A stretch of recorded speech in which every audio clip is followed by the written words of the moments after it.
Serikali ya Mapinduzi ya Zanzibar kupitia sekta ya kilimo, umwagiliaji, maliasili na mifugo imesema imeweka mikakati madhubuti ya kuendeleza sekta ya kilimo nchini kwa lengo la kuhakikisha Zanzibar inakuwa na chakula cha kutosha.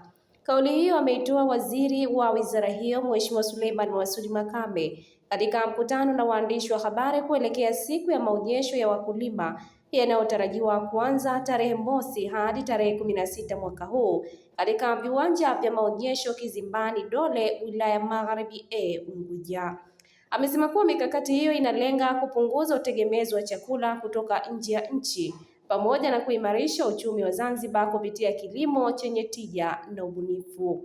Aidha, Mheshimiwa Suleiman amesema kuwa maonyesho hayo yatatoa fursa ya kujifunza teknolojia na mbinu bora za kilimo kwa wakulima wadogo, wakati na wakubwa na kuchangia maendeleo endelevu ya Zanzibar. Kuhusiana na maadhimisho ya 10 ya siku ya wakulima 88, maonyesho haya yanaadhimishwa kila mwaka ifikapo tarehe 8 mwezi wa 8 kama sehemu ya kuenzi na kukumbuka mchango mkubwa wa wakulima, wafugaji na wadau wa sekta ya kilimo katika maendeleo ya taifa letu.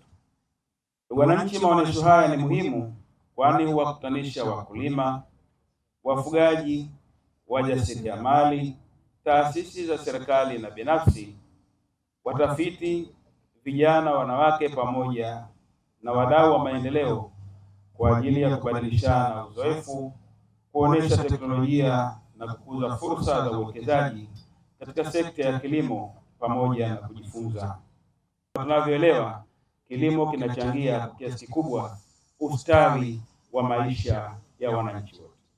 Bila kilimo hakuna maisha. Tuna mkakati madhubuti wa mageuzi ya sekta ya kilimo, ambao mkakati huu sasa umewainvolve vijana pamoja na wanawake kwanza kuingia katika sekta ya kilimo, lakini kwenye kunufaika kuja na kilimo cha kibiashara zaidi badala ya kile kilimo ambacho tulikizoea.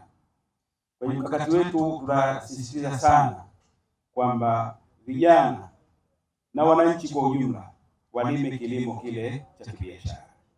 Lakini jingine ambalo tumejipanga ni kushirikiana na taasisi za kifedha kwenye upatikanaji wa mikopo nafuu ambayo itawawezesha vijana na wanawake kwenda kujiengage katika sekta ya kilimo.